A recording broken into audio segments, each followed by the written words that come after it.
내가 볼게. 됐나 안 되나. 야, 됐어요. 잘 됐어요. 이거 눌러줘야 돼? 아니 눌러놨어. 그럼 됐어요. 그러니까 2m 이상 떨어졌으니까 좀 막 괜찮아요. 빼도 될 것 같아요. 마스크 다 썼어요. 지금 스님이 말씀하셔가지고 이 임종 씨 이렇게 준비했는데 저는 오늘 페이스북에 여기 큰 아들 그 정훈이 페이스북을 제가 들어가서 보고 하는데 아주 괜찮은 내용이 올라와 있어서 먼저 잊어버리기 전에 그거를 먼저 말씀드렸으면 좋겠는데 뭐라 그러냐면 이 세상에 정말 명약으로 암의 명약이 4가지가 있다고 그렇게 이야기를 하면서 그게 전부 자기가 무료로 얻을 수 있는 명약이 4가지가 있다 이렇게 해가지고 뭐 다들 아시다시피 이제 엔돌핀이라는 거 하고 그 다음에 세로토닌하고 도파민하고 바이폴린인가 해가지고 이렇게 4가지가 이렇게 이제 알려져 있는가 봐요. 그것들이 웃을 때 나오거나 아니면 굉장히 감동을 많이 받았을 때 나오거나 이렇게 해가지고 그것들이 나오면 그렇게 항암 역할을 한다는 거예요. 그게 이제 그렇게 나왔더라고요. 그래서 그걸 보고서 이게 사실 부처님 공부를 많이 한 사람들 이렇게 보면 완전히 그 존재의 기쁨 이런 것들로 느끼고 사시는 분들이거든요. 그러니까 소소한 이런 것보다는 완전히 아주 평화스럽고 그런 거를 느낄 수 있는 그게 이 공부이기 때문에 그것도 연관이 있을 것 같은 그런 생각이 들어요. 그래서 부처님 공부를 해서 자기가 진짜 정말 행복해지고 하면 그 물질들이 나와서 더 좋은 영향을 미칠 거라고 그러는 생각이 들더라고요. 그래서 그 말씀을 이게 무슨 암이 걸리든 무슨 병이 걸리든 그렇게 명약이 돈 안 들이고 그래서 뭐 이렇게 훌륭한 음악 같은 그 아주 감동스러운 음악 하는 사람들 이런 사람들 오래 산다고 그렇게 거기도 나와 있고 뭐 종교인들도 굉장히 그 수련 많이 하시는 분들은 오래 사시는 분들도 많이 계신 걸로 봐서도 그렇게 연구한 내용들이 맞는 것 같아요. 그래서 사실 이게 세상이 얼마나 신비스러운지 우리가 자연의 신비라고 그러면서 엄청나게 많은 프로를 보고 있죠. 뭐 우주 천체 신비, 뭐 우리 좀 신체의 신비, 뭐 이게 온통 신비스러운 걸로 지금 사실 돼 있어가지고 그 인류가 그 수많은 세월 동안 그것들이 궁금하니까 그걸 찾아낸 것들이 그렇게 지금 이렇게 많이 쌓여 있는 거잖아요. 물론 그 당시엔 그게 최고의 기술이면 자꾸 그 지식이지만 자꾸 변화하고 해서 지금 현재는 이제 우리가 다 손안에 다 그런 정보들을 가질 수 있는 시대에 이제 우리가 살게 됐기 때문에 그것들만 잘 활용하면 자기가 가능한 최고의 삶을 누구나도 이제 영위할 수 있는 시대로 들어왔다는 생각이 들어요. 그래서 저는 이제 공부를 이제 조금씩 이제 이렇게 하다 보니까 우리 사실 이 보리원에 보살님이 깨치셔가지고 이렇게 하신 분이 옆에 계시기 때문에 저는 근데 이제 보살님 하시는 말씀이 참 이게 안 들어오고 그냥 매번 이게 무슨 말씀인가 이렇게 이제 이런 생각이 계속 들었기 때문에 제가 이제 다른 이제 공부도 좀 해가지고 이렇게 보다 보니까 그러면 어쩌면은 제가 보살님이 말씀하시는 거를 그 중간 단계나 그 아래 단계에서 도움이 될 수 있겠다 그런 생각을 하게 됐어요. 그래서 제가 전달하는 거를 하고 하면 한참 있으면 이게 왜 참선이 필요한가 이거에 대한 자기가 그게 있게 되면 시키지 않아도 참선을 하게 되겠더라고요. 맞아. 그래서 이게 이 참선이 왜 필요한가에 대해서 정확한 그게 없이 야 참선을 해라 이렇게 하면 이게 와닿지 않고 뭐 딴 일이 바쁘고 그러면 이게 잘 진행이 안 되지만 이건 내가 필요한 거를 확실하게 느끼게 되면 이게 참선이 이게 정말 참선이 이구나라고 해서 이거 필요하게 느끼게 되는 방법이 있지 않을까 해서 제가 한번 그런 시각에서 이거를 보게 되니까 저도 이제 그동안 이게 참선에 대한 그게 확신이라든가 그리고 뭐 워낙 너무 적은 사람들의 성공밖에 없었기 때문에 이거 뭐 전생에 된 사람 아니면 이 생엔 큰일나 보다 이런 생각을 할 수밖에 없는 그런 상태에서 그게 아니고 이거 좀 할만하다 하는 생각이 들게끔 하는 그런 상황이 되더라고요. 그래서 제가 왜 참선을 꼭 이렇게 말씀하셨나, 그리고 그 수많은 스님들이 그 훌륭한 조사님들이 하라고 하셨을 때는 분명히 내용이 있는데 이게 자기 깜냥으로 그게 뭐 안 하다면 안 하잖아요.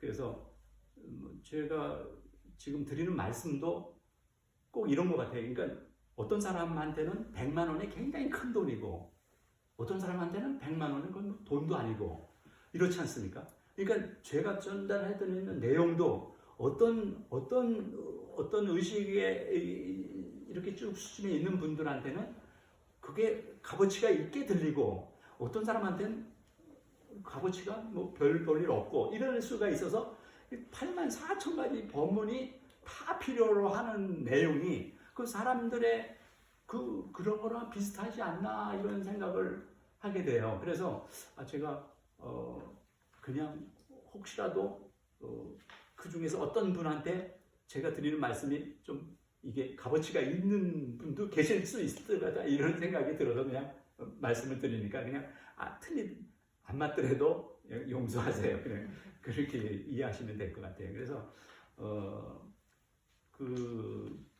이거를 제일 처음에 지난번 제가 강의 때도 말씀드렸는데 이제 이거 뭐 거의 부처님 내용은 결론은 뭐 착하게 살라는 건데 착하게 살라는 건데 그게 착하게 살면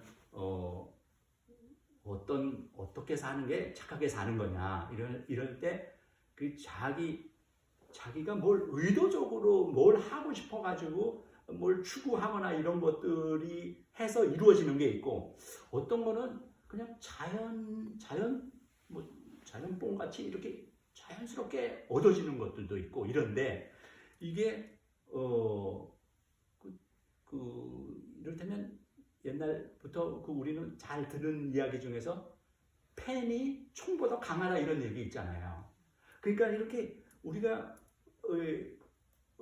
그런 무력이나 뭐 이렇게 그런 겉에 보이는 힘보다 그 내부의 그 진리의 힘이라는 게 크다는 거잖아요. 그러니까 그게 영향이 크다. 그래서 저는 그 대장경 같은 거 고려 시대 때 원나라가 침입했을 때 그거를 파고서 대장경을 파고 있을 타이밍에 여기 이해가 안 됐었는데 그분들은 그거를 아시고 거기가 더 파워풀하다는 거에 대한 확신이 계셨었구나 이런 생각을 하게 되더라고요. 그래서 부처님 말씀이 워낙 진리이기 때문에 어떤 딴 분의 말씀보다도 가장 진리로 뭐 이제는 뭐 서구 사회고 어디고 전부 다 그게 판명이 되는 그런 시대이기 때문에 이 진리의 힘을 활용해서 이걸 하는 게 훨씬 자기한테 그게 이제 다시 말하면 그 소위 무위법하고 유위법이라고 그렇게 이제 구분들을 하는 내용들이에요. 그래서 뭐든지 나라는 존재가 빠진 상태에서 하는 것들이 다 그게 무위법이잖아요.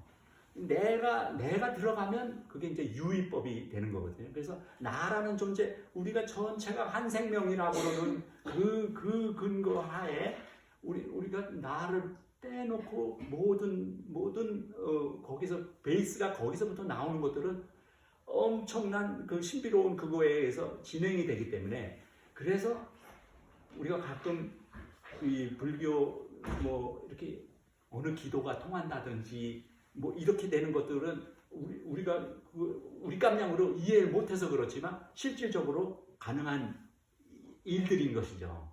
그래서 뭐 최근 뭐 양자역학 같은 것도 거기 이렇게 플러스 마이너스가 이게 나오면 지구뿐 아니라 우주 저 끝에서부터 엄청 떨어져 있어도 그게 동시에 반응한다는 그런 것들도 발견해내고 하는. 그래서 이게 우리가 아는 수준에서 뭐든지 파악하려고 그러면 이게 좀 한계가 있는 거죠. 그래서 그 무위법에서 어떻게 하면 자기를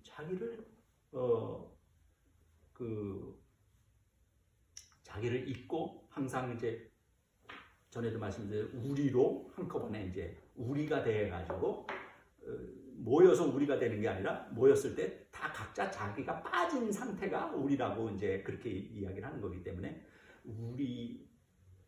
우리로 이렇게 생각해가지고 많이 하는 것들이 자기한테 결국 큰 도움이 되는데 이제 그 전에 그걸 모르면 내가 눈앞에 이게 훨씬 더 유리하고 할 것 같은 그런 생각으로 살다 보니까 이제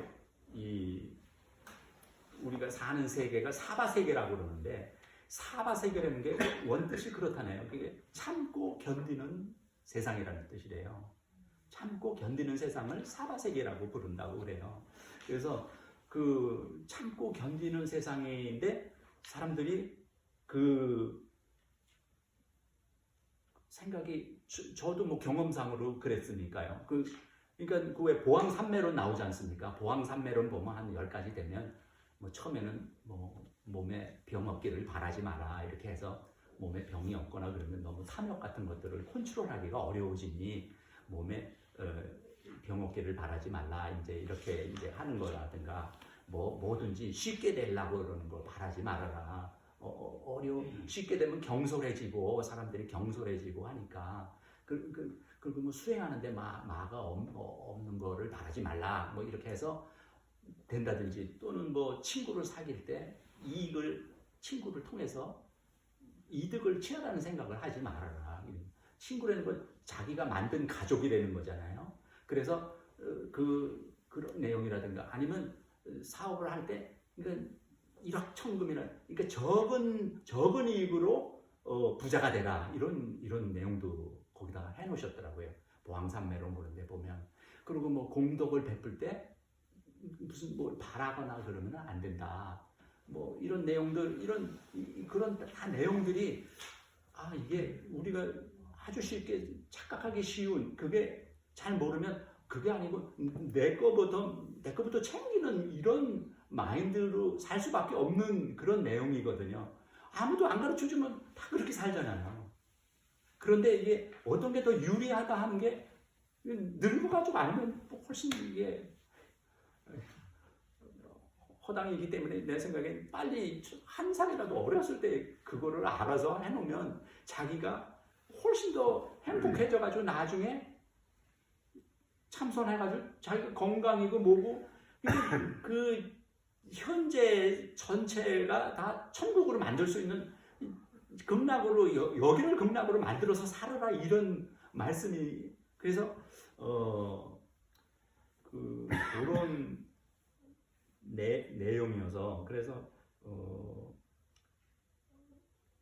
늘 이게 이제 복습을 하게 되는데 이게 부처님이니까 이게 복습을 안 할 수가 없는 게 이게 한번 들었다고 되는 게 아니고 계속 들어가지고 조금 무슨 저기 낙수물에 바위 뚫듯이 이렇게 정진이라는 게 그래서 계속 필요하다고 그러는 그 내용이 같은 내용이라도 계속 반복해서 들으면 그때 자기 상황에 따라서 그것이 다 달리 들려요. 맞아요. 예, 그렇기 때문에 이게 같은 내용이 뭐 했던 거다 뭐 이래도 부처님 말씀만큼은 정말 희한하게 계속 같은 내용을 반복해서 들으면 들을수록 자기의 변화에 따라서 그것이 달리 들어오는 그런 정말 대단한 파워풀한 그런 내용이기 때문에 그래서 부처님 공부에 대해서 조금이라도 도움이 사람들한테 좀 도움이 이렇게 좋은 좋은 거가 알려져야만 되는, 그래서 그렇게 많은 그 조사님들이나 그 어려운데도 이렇게 그 사막 건너서 이런 걸 전달하려고 그러는 그게 나왔을 수밖에 없겠더라고요. 그러니까 사람들한테 너무 도움이 되는 내용이기 때문에 일단 뭐 그렇게 지금 불교 제가 이제 해보니까 이게 우리가 모든 이제 생각이라는 게 이렇게 계속 생각 속에서 살아요. 생각 속에서 무슨 생각이든지 나중에 생각을 하다 보니까 이 생각이라는 게 이제 완전히 자기가 이게 어떤 상황이든지 뭘 느끼고 계속 느끼고 거기서 생각이 자라나고 뭐 좋고 싫고 하는 것들이 막 계속 연결되고 해야 될 것들을 쭉 하다 보니까 근데 이 생각이 그거를 일단 끊어가지고 그 상태에서 느껴보는 그거를 위해서 무자화두를 들고 시도하시는 건 아닐까. 그냥 그래서 그 존재 기쁨, 아까 말씀드린 우리가 그렇잖아요. 그 큰 병에 걸렸다가 아주 구사일생으로 살아남은 사람이 그렇게 오늘을 바랐던데 사실은 우리는 매일 그 오늘을 구사일생으로 지나온 사람한테는 엄청 큰 기쁜 그런 날이잖아요. 그 살아나온 날이. 우리는 그날이 계속 되는데 그게 없었기 때문에 이게 그냥 허투루 여기기가 쉬운데 사실은 그건 아니잖아요. 그래서 매일매일이 정말 엄청난 그 선물이며 이렇게 되는 그걸 비교해 보시면 그게 나올 수 있는데 그걸 왜 못 느끼고 우리가 지내게 되나 하면 그게 그렇게 생각이 자꾸 너무 이제 생각이 빠져가지고 뭐 과거 때문에 오는 후회 같은 거, 뭐 미래의 불안, 뭐 이런 여러 가지 그 생각에 휩싸이면 이게 자기의 그 현재의 그 아주 그 존재의 기쁨이라는 거 그거에 상당히 큰 내용이었더라고요 보니까. 그래서 아까 말씀드린 그런 좋은 물질도 나올 수 있는 그런 상태로 제발 살아서 이 세상 인생을 그렇게 만들어라. 그렇게 이제 부처님이 순수히 가르쳐 주신 건데 이제 우리가 까딱 잘못하면 부처님한테 와서 빌 때 뭐 해달라고 빌잖아요. 근데 뭐 해달라고 비는 거 그거는 조금 그 우선순위에서 좀 잘못된 그거죠. 그래서 부처님의 삶을 보면서 부처님이 어떻게 살아셨는가를 봐야 되는데 부처님이 그렇게 일생을 뭘 갖고 싶어서 가지고 사신 건 아니잖아요.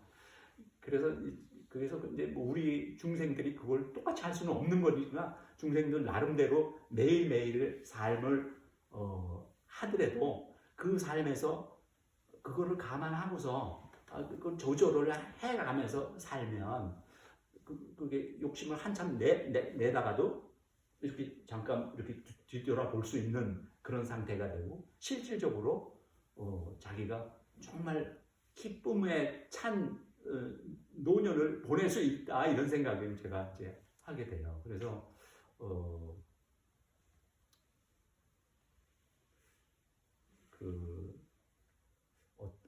어떤 전에도 말씀드렸듯이 자기가 왜 그럴까를 계속 저희는 이제 처음 오신 분들 계셔서 제가 말씀드리지만 12Y라고 저는 보고 있어요. 체험적으로 왜 우리가 고통스럽고 죽느냐의 왜를 자꾸 따져나가는 거예요. 그러면 왜 우리가 죽는다는 생각을 하느냐에서부터 해가지고 죽음이 제일 큰 고통으로 우리한테는 다가온 거기 때문에 죽음이 왜 죽냐 이런 내용으로 해서 답이 나오고 그러면 그건 또 왜 그러냐 하는 걸 계속 따져나가면 그 12번쯤 내려가면 이제 그게 우리가 잘 몰라서 그렇다는 답이 이제 나오는 건데 그거를 이제 알아차리면 결론은 그냥 우리가 전체가 다 이렇게 떨어져 있는 것 같지만 실질적으로는 한 생명이다 하는 거에 대한 철저한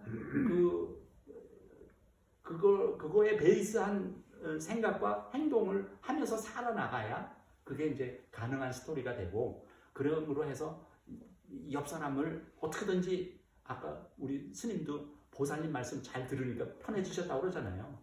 그러니까 옆 사람을 행복하게 해드리면 내가 행복해지는 거가 너무나 당연하기 때문에 그거를 잠시라도 잊지 않고 계속 내 옆에 사람을 어떻게 도와줄 것인가 이런 베이스로 살다 보면 그 파장이 나가서 다시 돌아오는 게 복이고 그게 이제 그 파장이 다시 돌아오는 게 자기한테 복이 되는 거고 그 남의 거를 이렇게 해치거나 그러면 그게 이제 다시 자기한테 돌아오면 욕심내고 한 게 돌아오면 그게 이제 재앙이라고 이제 그렇게 가르치고 계세요.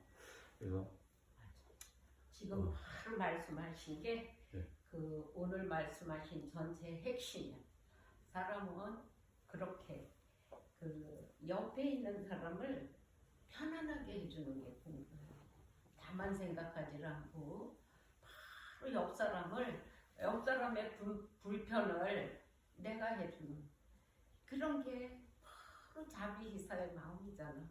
그래서 이제 육바람의 행이 되는 거고 스님은 이제 육바람의 행을 실천하려고 그러시고 거사님은 이제 자비희사의 마음.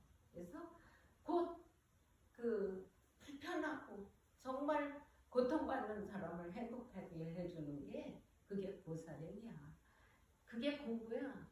이런 거 경전 다 입으로 해대고 하는 건 나를 행복하기 위해서 결국 아까와 같이 네 개의 그런 몸에서 좋게 일어나는 엔돌핀이나 뭐 이런 것들이 다 나오는데 더 많이 나오는 건 옆에 아파하는 사람을 위로해주는 일. 그 사람의 그 정말 애로사항을 잘 읽어주는 일. 그게 훨씬 값어치를 따질 때 값어치가 있어요.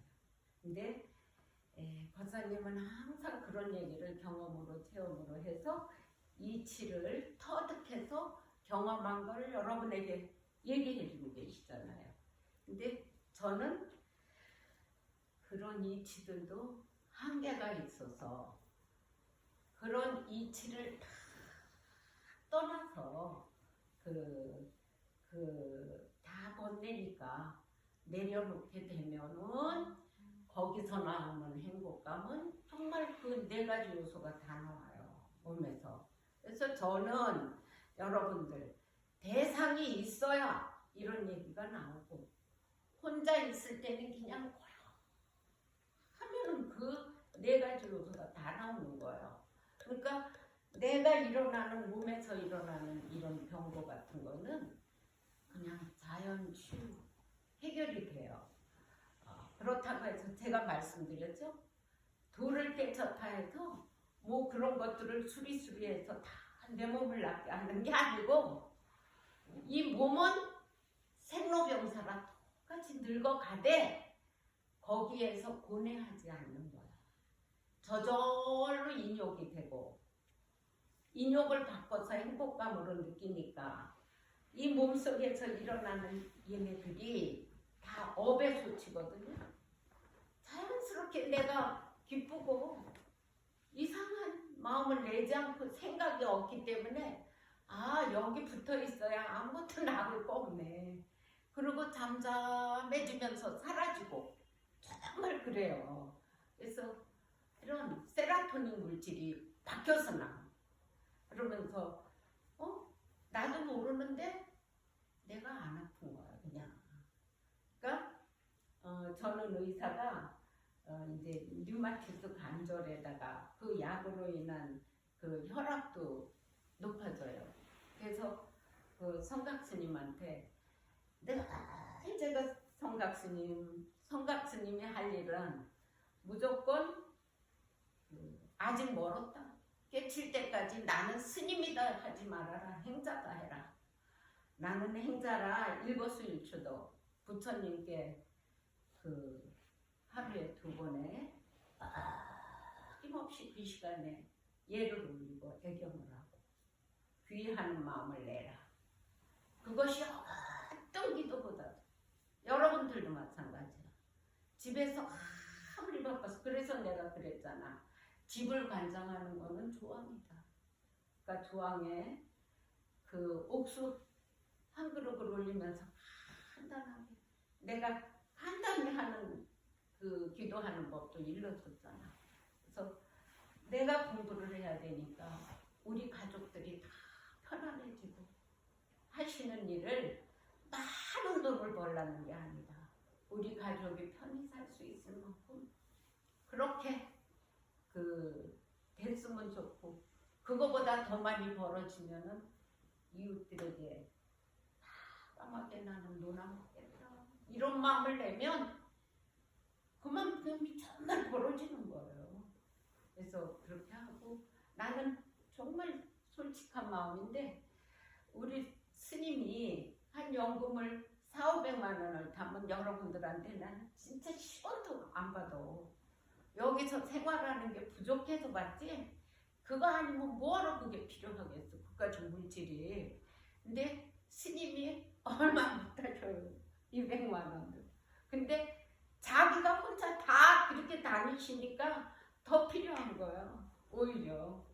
그러니까 이제 여기서 생활을 해야 되니까 그 부족한 거를 수없이 여러분이 물력을 해서 사는데 제가 항상 다들 부족할 텐데 빨리 안 받는 날이 돌아오려면 우리 정은이가 도와줘야 될 텐데 정은아 얼른 해서 보살행을 합시다. 그러니 예예 그러고 그 정은이가 굉장히 미안해해요. 보살님들한테.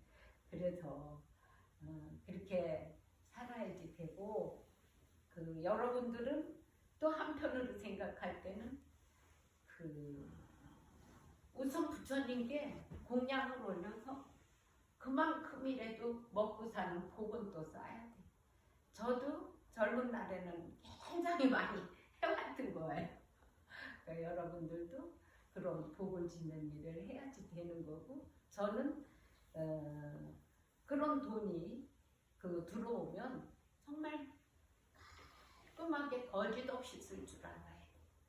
그래서 되도록이면 나를 위해서 쓰는 일은 안 하려고. 그리고 정말 평정하게 부처님께 부끄러움 없이 생활하는 게 나의 신소야.